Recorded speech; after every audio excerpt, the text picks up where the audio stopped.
Namaskar. Revenue Secretary, Shri Sanjay Malhotra.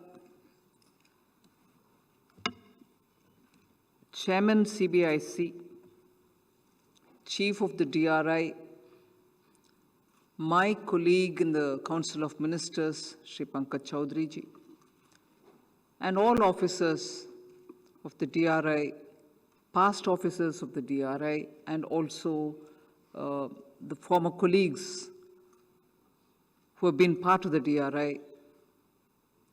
I welcome all of you and good morning to each one of you. It gives me great pleasure joining you all on the 65th founding day of the DRI. It should have actually been yesterday, but being Sunday, I think it was decided that we'll meet today. You're a very small but a lean and mean organization. There's no doubt in anybody's mind if you being small has kept you from being professionally excellent. You've shown excellence. You've actually proven that the size of the organization doesn't matter, but you have repeatedly shown each year by improving your own benchmark, pushing it upwards, making it more difficult for you, but achieving each year a better goal.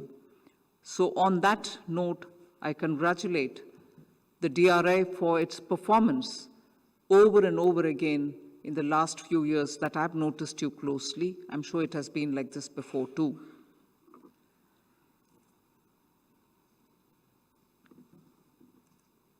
I have said this before also, I think when I addressed you all, that the performance of the DRI has actually made you all more visible.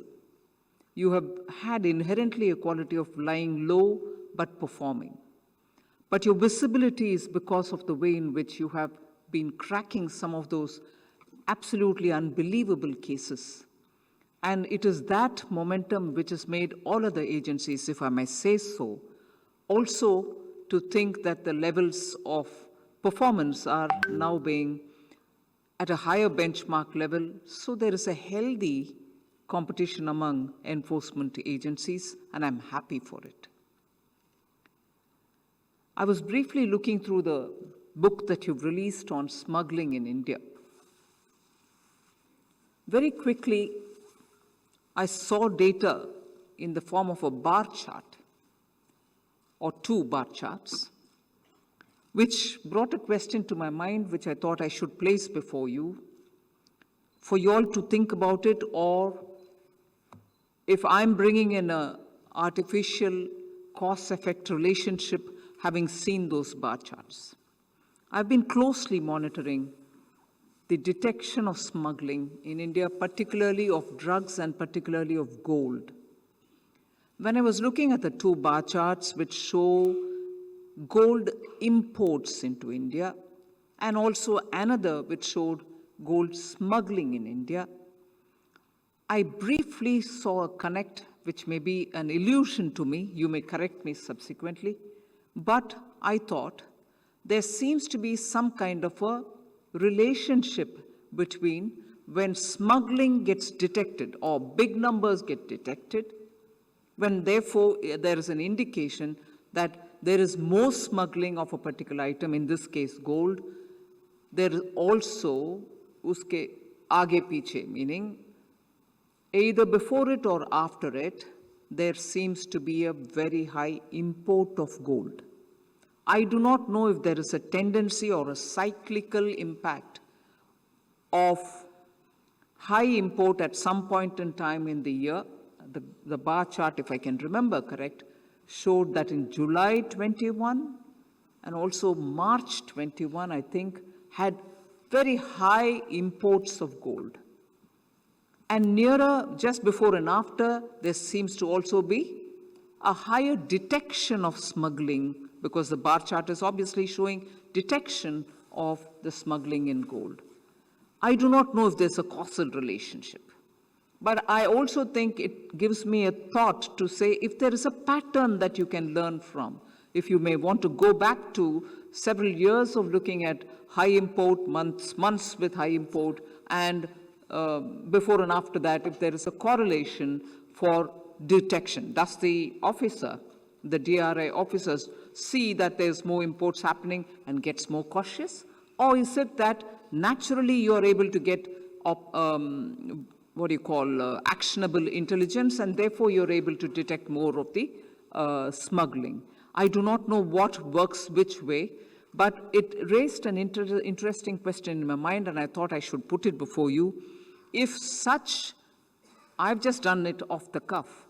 I'm sure if you do it in a systematic manner, in which is what you normally do, but if there is a way in which you're able to see a pattern emerging, and I'm going to be a bit mischievous in saying something, if there's a pattern emerging even in the detection of smuggling, it's convenient for me to notice that last month there's been lots of imports, and therefore this month I'm highly alert and I'm able to detect more. Or I'm anticipating that because Akshaya Tritiya is coming, people will consume more gold, more imports are happening, I should be alert. I don't know what works. But if in our country 800 kgs are being detected on an average per year, I'm sure this is an elephant in the room. Can we do a lot more? Data-based, artificial intelligence-based, better mapping of what works to bring in the cycle of gold smuggling into India. I've been arguing sometime with the media that it is not the customs duty on gold which determines the extent of smuggling. Higher the duty, people feel, oh, there's greater leverage to be handled, and therefore there's more smuggling. And lower, the counter-argument to it, lower the duty, less smuggling. No, smuggling seems to have its own cycle. Smuggling seems to have its own pattern. Not only in gold, but also I find drugs, particularly.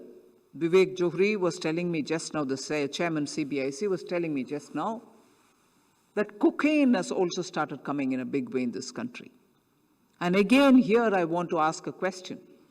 Is it because India is no longer just a transit country for smugglers? And is it because India is now becoming a consuming country? That you have paths for such things to come into the country which have not had a recorded history of that level of smuggling, such as cocaine now. And here again, is it because it's no longer transit, but it is a consuming country? There's a cause and effect relationship. And again there, would it help if we did a bit more of studying it to see what triggers it to this extent? I'm sure you're doing it. I'm not giving you a new idea, but a greater cause and effect relationship would help. When I was telling that you're a small but lean machine which works very, very effectively, and it actually stands out in terms of the performance that you've done considering your size. And I take this one example, which was absolutely a stunning example for many people who hadn't known much about DRI earlier. During the Azadi Ka Amrit Mahotsav, DRI could tell me that in several parts of the country, I think it was 14 destinations, where you destroyed in public view more than 44,000 kgs of drug which was seized. Unbelievable. That is not something which India would have known about DRI as your work that we were able to destroy in public view with media, with eminent citizens of that part of the country, all sitting there and watching, and the entire finance ministry team sitting in South Block and North Block and watching it. This was one singular message that we were able to give, that DRI is alert and it shall not allow such illegal contraband goods coming into this country. That was an exceptional show of your performance and its strength. I was really impressed by that, and I heard many of my colleagues talk to me about it, and I would think that is the kind of spirit and momentum the DRI has to maintain even now. I would think that you would make sure that you shall not allow the smuggler to be smarter than you all. Smuggler cannot be smarter than you. He will leave a trail. He will leave some kind of evidence for you to touch, and he will certainly give you an indication of the modus operandi. And that is one of the reasons why you're successful, and you'll continue to be successful. But my eagerness is to see that each one of these cases, at the earliest possible time, comes to a logical conclusion. People read through the newspapers, this much of cocaine has been captured. I was glad that Pankaj Chaudhary ji recalled what was captured in Kandla, what was captured elsewhere, and so on, when he spoke here.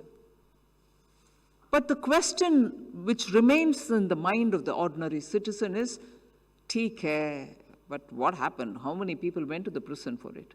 Theek hai, what happened? But after that, how many people were actually taken to task? And even better, the question is, what happened? Who's actually the big fish behind it? You're catching all those small fries, the peddlers, the traffickers, the mules. Is that sufficient? To gain public confidence, that's not sufficient at all. To just capture or arrest, prosecute, and to have conviction of smaller mules, the carriers of this horrible substance, is important, and it is necessary. But what happens? He is not just the person, he is a cog in the wheel. Are you able to bring the handlers of such matters who are behind the scene to face the law of the land? Unless, at least in a few cases, you're able to get those big fries who are actually behind these operations, the constant question which remains in the citizen's mind is, it's all right, but who are the people who are perpetrating this? Which is the global mafia which actually controls this? Can there be a greater visible approach to bringing them to the books to face the law and also be seen convicted? On that too, I would think there is a need for us to work hard and make sure that the logical conclusion is not just for the fellow who was caught with a small sachet or a kg of cocaine, but those who are sending mountains of it into this country, which you're detecting. But who actually can fund that mountain? Who actually is following the trail and making it all possible? We need to have greater access to international cooperation, greater access to the bilateral agreements that you have with your fellow agencies in those countries, and greater global coordination for better sharing of intelligence in order to get all this achieved. Technology, of course, is one thing which I repeatedly say in every one of our sessions, whether it is for financial inclusion or for any such activity, but more importantly, for detecting crime. Technology today has enabled us to do things which we earlier couldn't have imagined. But yet, that technology is a double-edged sword. And that is why I repeatedly request that every now and then you should have firewalls built around your systems, a mock check if there is any hacking attempt which is happening. How can you build better protective walls so that your data is not infiltrated into? So those exercises are as important as protecting the borders of the country. Protect your data, protect those systems that you have technologically, so that no ingress is made by anyone. So That is another important activity I would like you to undertake, because you need to protect the data, because we are so now reliant on technology. The very same technology which comes as a tool for your functioning can also become a double-edged dagger facing you yourselves. So make sure that you take enough steps to protect your technology, the technology on which you're relying, the systems on which you're relying.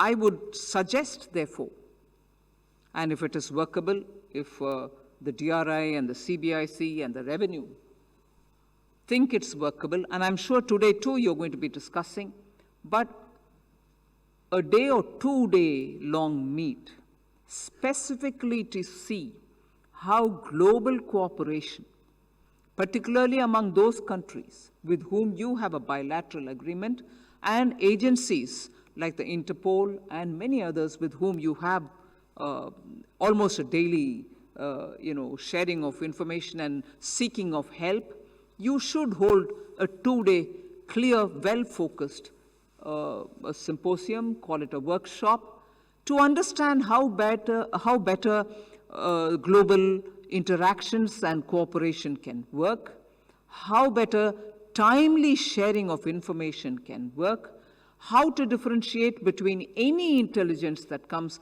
from those which are actionable intelligence, and how better using technology we are able to crack the smuggler so that he is not smarter than us.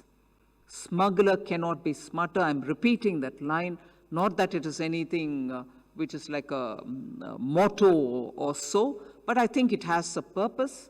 So I would think if it is workable, there should be a global meet. And particularly in the year when India is doing the G20 presidency, this would be absolutely critical. Organizations like the FATF should be called. You should be able to see what kind of history have they tracked of countries where such misuse is happening, and to learn from that.